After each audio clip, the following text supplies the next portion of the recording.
Hello. Hi there. How are you guys doing? I hope the conference has been good on you. Anything particular that you enjoyed? You can write me on the chat. I would really appreciate it because I want this session to be a little bit more interactive.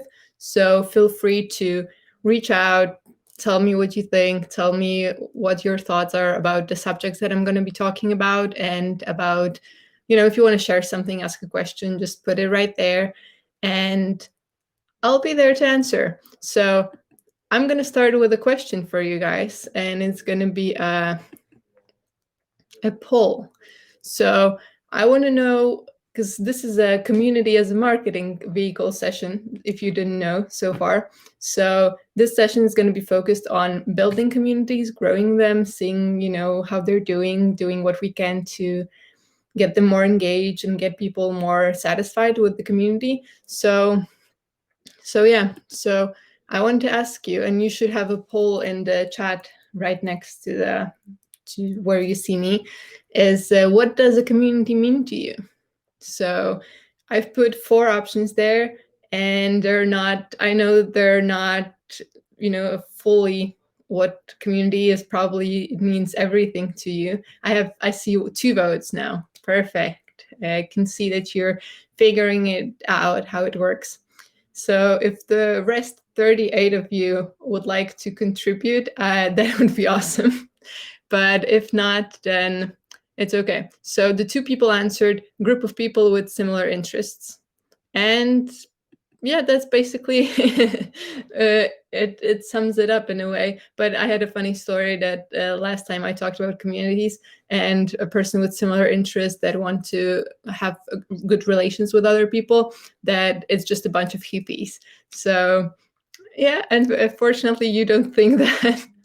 So it's nice to see you're open to this side of this community. So basically, I'm gonna go on to the slides now. I hope you can see them. And first thing, it's gonna be a few things about myself. And my name is Alicja Snarska, which in Polish means basically Alice. I got my name from Alice in Wonderland, so I kind of feel very connected to the Alice in Wonderland. I had worked in IT most of my career, and both in corporations as Microsoft, and I also worked in smaller companies. I was a CMO for a company that was built on influencer marketing. So that's also something that I'm going to be talking about later today.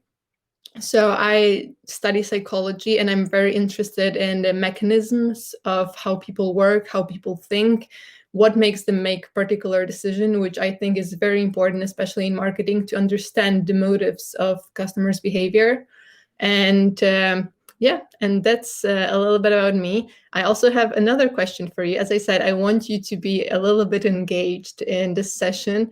So I want to ask you, why are you interested in community marketing? Why have you decided to join the session? Is that you want to build your own brand, you want to build your own community, or maybe you work somewhere as a marketing manager and you want to engage communities more into your work? So you should see the poll right there in the chat. So I would be really appreciate if you could click on it and answer, why are you particularly interested in community marketing?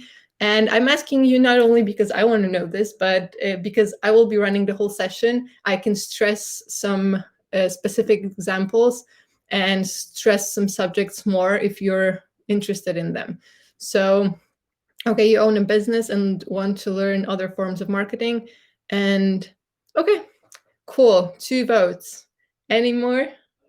Please click there and let me know what I should focus on, and let me know what you're interested in. So the session can be as interesting as it can be for you. Okay, I'm waiting. Okay, as nothing comes up, no one more wants to answer this question, then I'm going to go forward and show you the agenda. The agenda is that first I'm going to be talking about 3 votes, yay. So building your own community, because I can see that one person chose this option, is a pretty cool thing. And I think it can really help you leverage your personal brand and can help you, create the life you want for yourself, and among people that appreciate you. So it's a very rewarding thing to have a community of your own. So cheers for you. I can see the votes are coming. That's pretty exciting. Thank you for voting. Okay, I work in marketing and corporation, and I'm active in online communities. Want to learn more? Perfect. Okay, so let's start. As you can see, I have prepared some agenda, but we don't have to focus on it that much. You'll see what it's all about. So it's all about people. Hey, surprise, surprise. I'm not really discovering a lot of things here, but when you think of it, all your life, all of our lives are revolving around people, whether it's a personal life, friends and family, whether you work with someone, whether even if you own a business, your business doesn't run for business. Your business runs for people. So your business runs for customers. Your business runs for customer satisfaction. Even if you're a B2B company, at the end, you're selling something to a company, but in company, there's still people that make the decision which product to buy. And then their customer is also a person. So it is powerful for me to realize, it was powerful to me to realize that it's always about people. Doesn't matter what I want to do. The most important thing is to influence a person on the other side and to make them believe that, that I have the right product, I have the right answer, I know the right things. So I think it's very crucial to remember. And as as you might see at the bottom of the slide, I've put mysterious and pyramids there. And yay, no. It was supposed to be a joke. We're not going to be talking about Illuminati, but we're going to be talking about the very basic pyramid that I think we all know or heard of while educating ourselves. And it's the basic Maslow's hierarchy of needs. And as you can see, there's the physiological bottom line that we need to have shelter and food, we need safety, we need love and belonging and esteem. And only when we have this full spectrum of our needs met, then we can think about other stuff, really. Because when you're hungry and you don't have, or your life is in danger, you're not going to be thinking about winning a medal on the Olympics, because you have more basic things to focus on. And what I see is happening around the world right now is that the individualism is kind of putting a dent into our people's love and belonging need. So basically, when you think of it 10 years ago, 20 years ago, and even more 100 years ago, people weren't as self-sufficient as we are now. So they had to ask for help. They had to live in communities. Now everyone lives by themselves. Everyone has their own home, their own apartment. I'm saying in developed countries. But we've lost the sense of community in the level of everyday life. So, back in the day, you were just born somewhere and you were a part of community already, because you had neighbors, you had family that you lived in, the multi-generations that were happening in your life simultaneously. And now everyone is closed off, everyone has their own car, everyone has their own washing machine, and the need to have this contacts with other people is actually very minimal. You could spend your life not needing anything from anyone as long as you have a job and money. So because of this individualism, we don't need this love. We kind of don't have this as a regular form of our life. We have to work on it. And the other thing that is happening right now is the pandemic. So with pandemic, we all know it happened. We were forced to stay at home, so we were forced to even have even less social contacts, and we couldn't meet our friends, we couldn't do stuff. So these things have put very much pressure on our love and belonging. And what happened is that people chose to look for it online, because there's no other way really in nowadays society and in the pandemic world where we can seek for the love and belonging. So people started to join support groups. So people started to be active on online chats, on online forums. So because this need is unfulfilled, we are looking for it to be fulfilled in some other way. And now it happens to be online. So the question now is, what is an online community? So this question is not a very, it seems also obvious, but I wanted to stress it because I think it's really important that online community is just like any other community in a way, but we can choose people from all over the planet, because before we were forced to live with people that we were just like born into and they were around us. But now we can, from all the people around the world, we can grab a group of people that have similar interests, as many of you said in the first poll. It's what's community, people with similar interests. And this is what it's become nowadays, because before it wasn't this at all. Before it was just your friends and and your family that you were born into. And now what we think of community is people with similar interests. So we grab them together and then we engage them so they would form relationships with each other. So for instance, when you think of an influencer that talks about, I don't know, whatever, electronics, and he has a large following, people know him or her, and they're kind of a community. They would call them, or like Justin Bieber, they would call there some beliebers. So they're a kind of a community of people that have similar interests around Justin Bieber, but they don't necessarily have the connections between each other. So that's a crucial part of a community. So you want people to be active, to be engaged, and to also talk to each other, and not only you as a person that runs the community, because you will not be able to do it. When your community grows, you are not able to make everyone happy within the community. You have to make sure that people within the community interact and kind of are self-sufficient in making themselves happy and making themselves, belong. And okay, the next thing I wanted to talk about are tools. And tools, I made this a cute slide. I do believe that Facebook groups are currently the king of any community tool there is. And it's quite simple why. Because everyone's on Facebook, and you can it's very easy to join. It's very intuitive. You already know the tools. You already know some people who are there. So it's very obvious to just go to Facebook groups. But that's not the only tool. The need for communities is growing on all the time. And so is the ecosystem of apps for the so is the ecosystems app for the managing communities. I've just published a poll. That's why I was hesitating a little bit for there. So you have a poll there, and I wanted to ask you, what's your favorite tool to engage? I know some of you are working in corporations, some of you are working in marketing already, some of you are active in online communities. So I would like to know, which is your favorite. Facebook groups, 2 votes for Facebook groups. I personally, I'm using all the ones on the left. So I'm using Facebook groups, Slack, Discord, and Mighty Networks. I do believe so far that Discord is the coolest one. So if you haven't tried it, I think it's a good time to maybe figure it out. If you have your own community that you want to run, or you want to start from scratch, I really do believe that Discord is a pretty good way to go. And I also, as you can see on the left, there are Tribe, Discourse, and a couple of others, which mostly are paid. So it's either you have to really be sure that you want to go in this direction.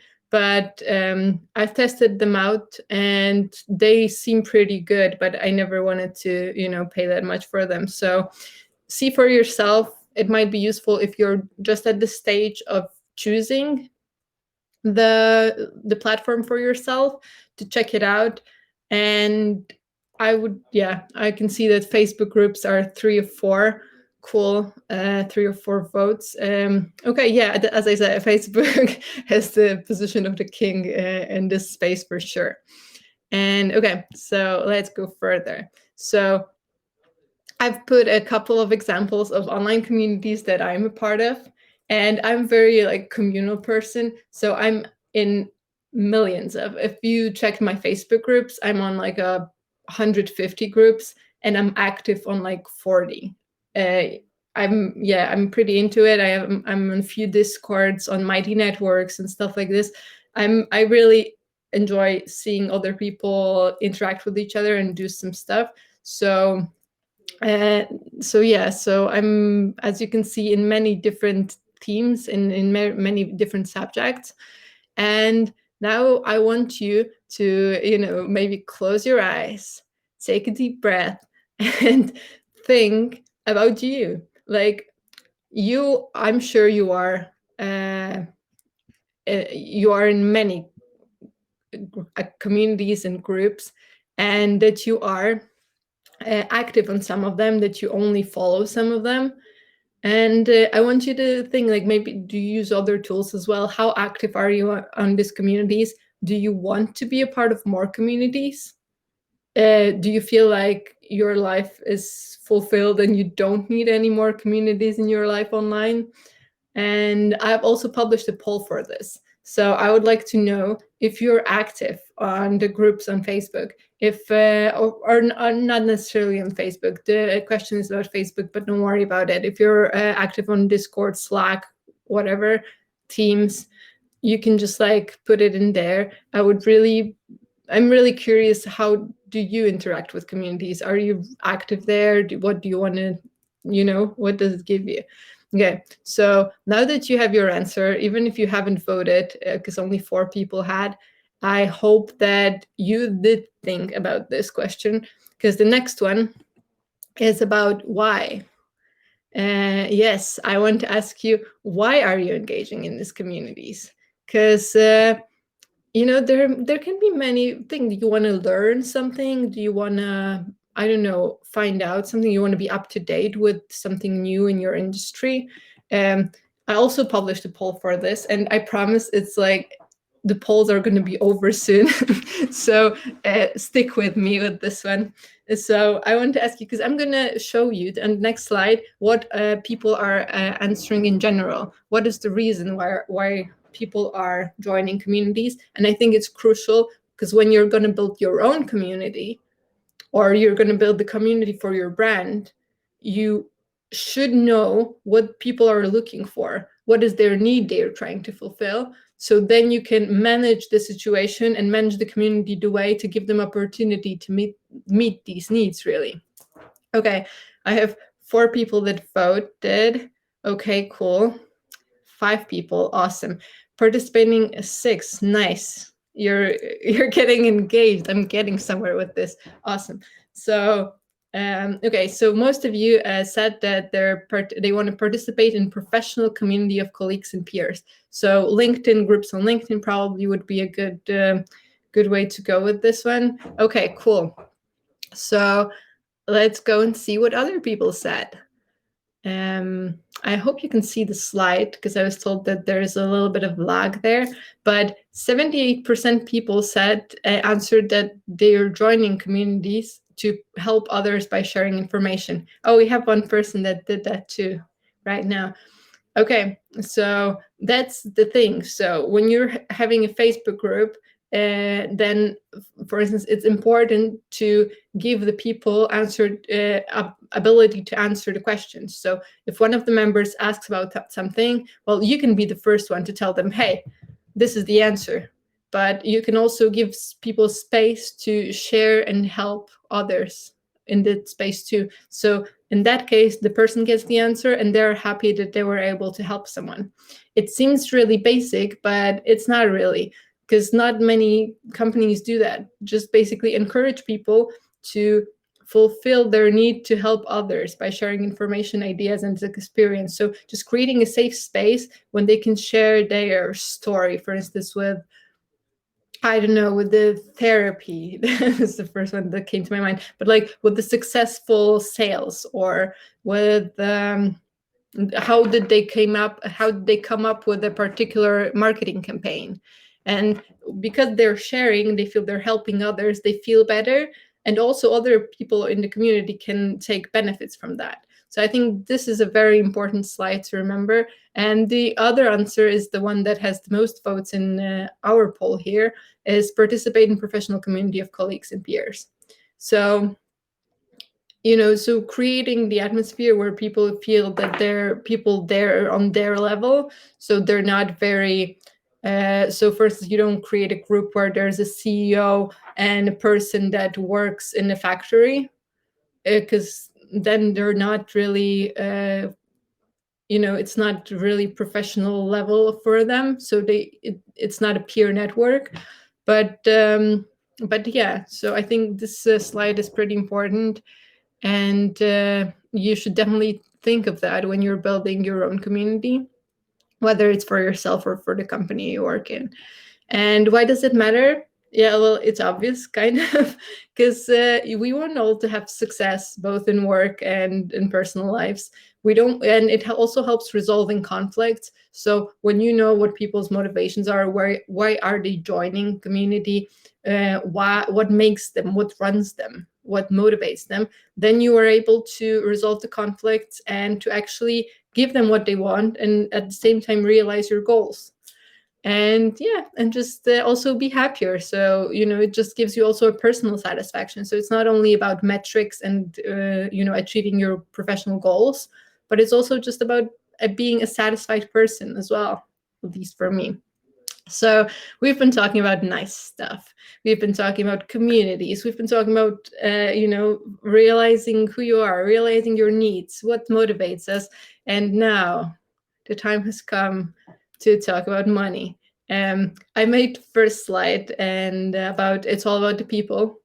Some people might say that it's all about the money. I don't think it is. I think it's just a means of exchanging stuff between people. So people are more important in this scenario. But I know that many of you in here probably also think of communities as a thing to monetize. And the communities in a way. So I'm going to show you 4 ways and 4 different approaches to that. So the first one is community as a service. So I worked in IT, and there's this idea that you can do, especially in cloud, that there are things as service. So there's infrastructure as service, platform as service, there's function as service, and so on. So basically, with communities, it's like, before, if you don't provide this service, people have to go out, meet people at the bars, they have to go meet people at school, then they have to make bonds with them, see who they like, who they don't like, who they have similar interest in, who they don't, and stuff like this. And they have to do a lot of work to actually find the right people to be able to create a community with. And with community as service, they pay you to join a community that is fit to their needs. So basically, like, there's a CIO net. CIO net is a network of CIOs, and people pay to become a part of that. So then you have an access to people, to your peers, basically. So these people are checked, that they're vetted, that they actually have the positions they claim they have, that they can help you and stuff. So it's like a high level networking stuff, and you just pay to be a part of it. That's it. Or it's also like works with chats with celebrities. You pay for the access. So in here as well. So one of the most basic form of monetizing a community is just basically creating a community unique enough that people pay you to be a part of it. Yeah, so that's number 1. So here, the second example is community as a client base. And that's the most often, the one that you meet most often. And then here I've came up, I haven't really come up, I kind of took a few people's ideas and put them into one, and I've created another pyramid. That's also a pretty important pyramid, especially if you want to build a community of your own and you want to monetize it. because that's how most of the influencers work in today's world. So you can see that at the bottom of the pyramid is a lot of free content building the audience. So that's obvious. So you create a YouTube channel, you start a podcast, you do, I don't know, you keep writing articles and blog posts. So you keep giving a lot of free content to get the highest reach you can and to build the audience. And once you have that, you start with the lead magnet, you build a mailing list. And with the mailing list, it's just, you start, you give something, but it's no longer for free. For free is for all the people in the world. But this is for, the smaller group of people. You give them something interesting, a piece of content that they want, the ebook, the presentation, the live, whatever. And that's how you start building a mailing list. And then once they're in your mailing list, you ask them to buy a fairly cheap product. So for instance, sometimes you can see products for $7, for $10. So there's a really low entry barrier that you go into. And that's how you kind of lure them in. It's like a sales funnel in a way. And then, once they're, and if you provide services on a high level and the people are satisfied with what you've been providing for free, for the mailing address and for the, like, with the cheap product, they are very willing then later on to buy the expensive product. So that's when you start offering the expensive products for them, and then you have one-on-one engagement. So this is kind of it's not 100% community based, but I think it's important, and I think many of you can use that for, especially when you want to build your own brand. So that's why I wanted to show this. And now I'm going to show you an actual example of a B2B company that was built on a community engagement. So I was working at this company, and it was built by two friends. And one of them, they were both IT specialists, but there are millions of IT specialists. And we have a guy. We had a guy that wrote books. That he had a blog. He had his own Facebook groups that he was managing and talking about. And he started a YouTube channel. So he started to get a really broad audience around him. He was doing everything for free. You can still see his blogs, YouTubes, and stuff like this. And he got another friend who was running a meetup group. So he had an actual community meeting physically in a space. He was a Microsoft Value professional. So he was certified and, very influential in the Microsoft world. And they just decided to come up together. And because this guy had such a big following, and he knew so many people, and so many people knew him as a cloud expert, they were just coming to him directly. So he didn't have to do all the outbound marketing that companies do. They didn't have to do like cold mailings. He didn't have to do all the all the dirty stuff like CEO and the boring stuff that's happening. He just created people. He just did like a personal branding, which then was turned to the company branding, really, because everyone connotates this company with him. So that's how it works. And it seems easy. It's not easy to build a personal brand that well recognized, but it's not that hard either. Like, you just have to start doing things, and when people in the industry get to know you, they come to you. You don't have to do the outbound marketing that much. And I think that's important because that's really boring. And okay, community and sales marketing partners. That's the one that is more about corporations. So yeah, as I said, personal branding. Yeah, we all know you start a YouTube channel, people know you, they buy from you. Obvious. But what about corporate marketing? When you work in a corporation and your idea is to start a community around corporation, it's much harder. And it's much harder because people don't really feel that connected to a company. Well, sometimes they are, but mostly they're not, as they are with the human, another person, because they don't admire a company that much. They mostly admire like a pop star or a YouTuber or influencer. It's much easier for them to interact and think about a person than a whole company. And obviously, corporation, it's not about doing something good. Like, obviously, it's usually just about the money. So I'm going to give you 2 examples. And it's the Microsoft that I worked at, and of the Atlassian, which is also a company that many of you might know. They made Jira, Trello. They're also a huge IT company. And what I wanted to talk to you about is the way they run communities. And I think it's a really important one for you people who work at the corporations. So I want to talk about B2B communities. It is not as obvious as it, with the personal branding, as I mentioned, but every major corporation has its partnership program. And partnership program works as a community in a way.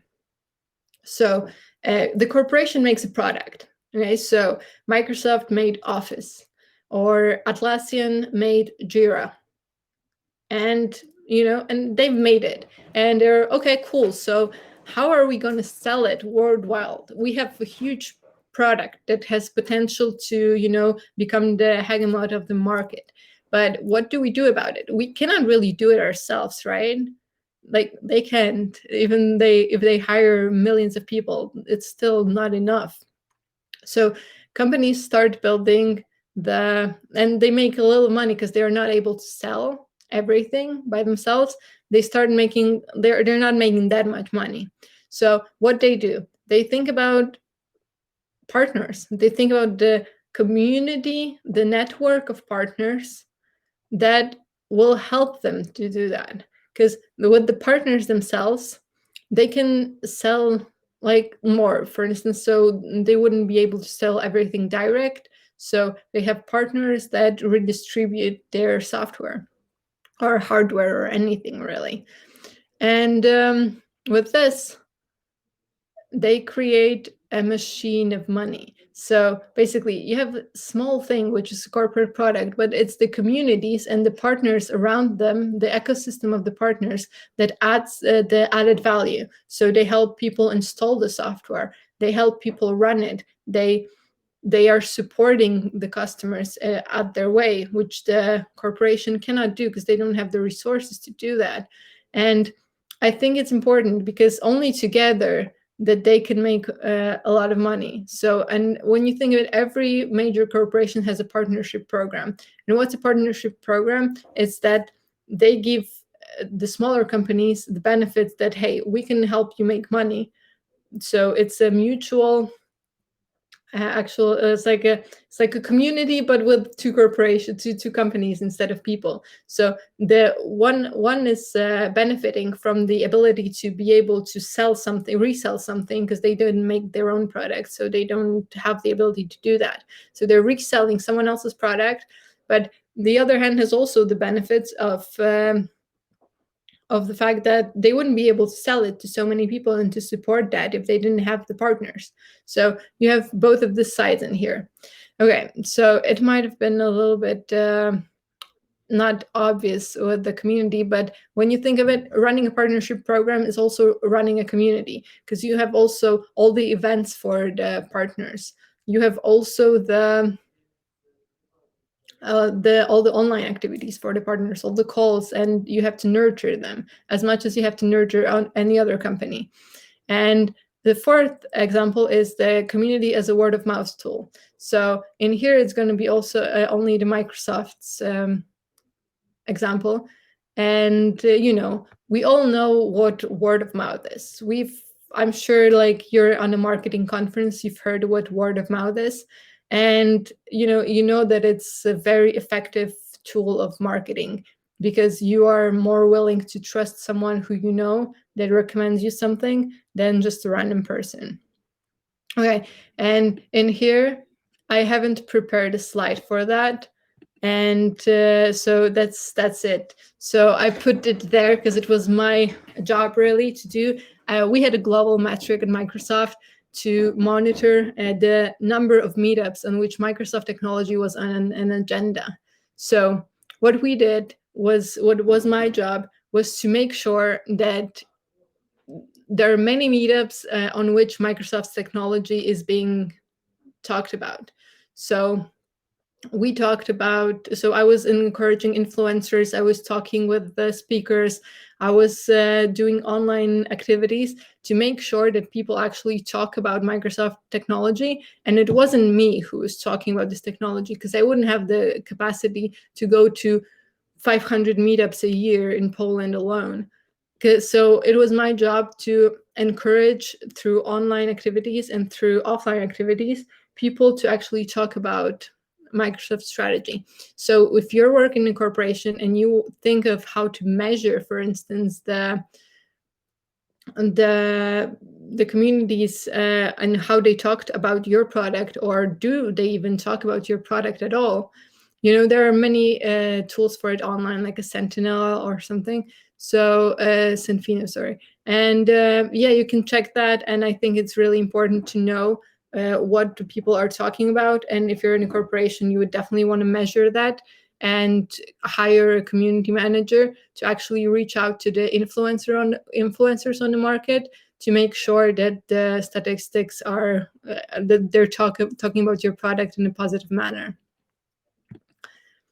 Okay, I can see that you voted in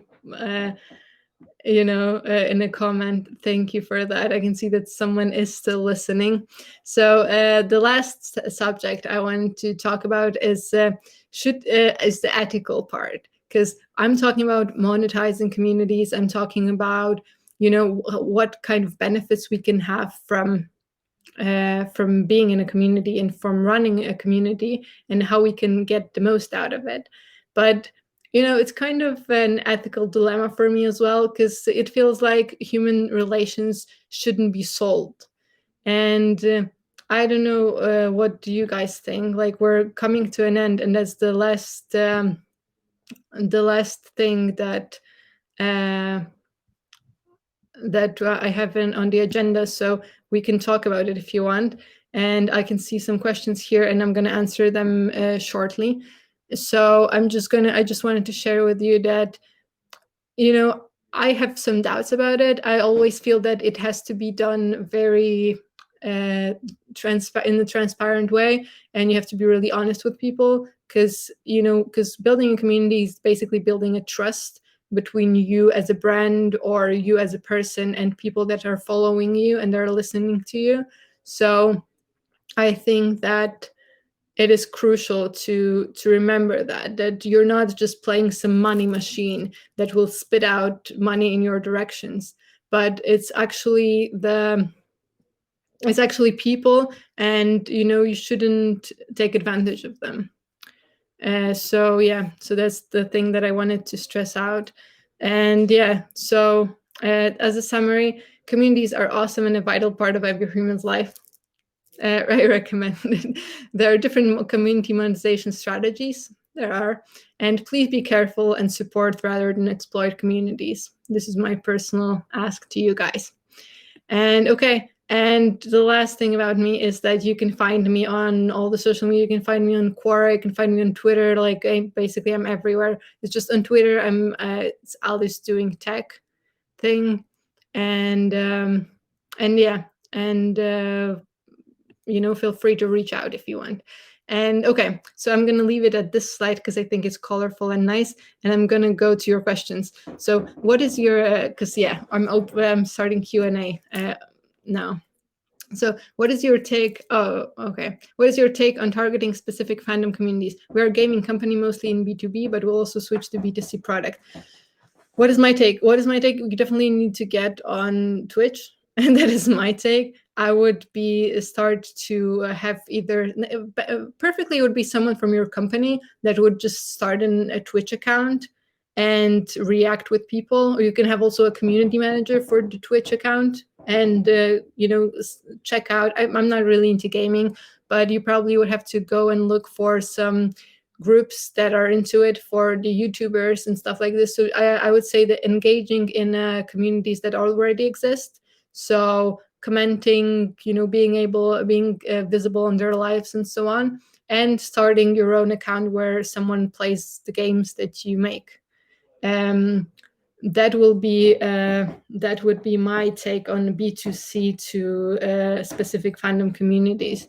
So just, what I like about communities in today's world is that I do believe that we're going into direction into being more real, because everyone can have their account, everyone can have their YouTube, everyone can have their TikTok, and people actually show themselves and who they really are. I think if you just start engaging and becoming a part of a community as a person working or as owner of a company perfectly, you're just showing this community in the best light possible. And everyone who will interact with you within any kind of community will think about, hey, this guy is great. This company is probably awesome too. I might check it out. So that's the direction I would go with the gaming and fandom groups. Yeah, and I can see Veronica's Reddit is one of the best current example of online community. That's true. I think Reddit is pretty cool, though I'm not really that active there because I was spending so much time there that I didn't really have time for life. So, so I decided, to limit this tool in my life. But yeah, okay. If you have any other questions, feel free to write them. Okay, I have one more. Okay, so I answered this one. Maybe you have some tips how to create parent community for our products for creativity sets for kids. Should we run Facebook ads on our Facebook group? Maybe you have other solutions to work as well. Thank you. May have some tips for how to create parent community for, because do you have a Facebook group already? Because you have, should we run Facebook ads for our Facebook group? So, okay, I think you should, when you start doing things on the parent community that are valuable, those parents will start inviting other people as well by themselves. So I wouldn't worry as much about getting more people. I don't know how many people you have there, but even if you have only 50 or 60 people there, you should, I would say, to start doing some kind of engagements with them, to start running, I don't know, lives with them, to start engage with them more, because once they see value of being in your community, they will start inviting their friends right away. So I would go for this. I would engage in other parent communities and talk about, for instance, the awesome lives, because what is the value in being in your community? Because the value, like right now, you're going to run Facebook ads and ask them, hey, come to see my community. Okay, but why? What's in that community? What's in that Facebook group that I want to be a part of it? So I would go to a way of creating some kind of either events or lives, or some form of engagement for the parents to actually want to be a part of this community.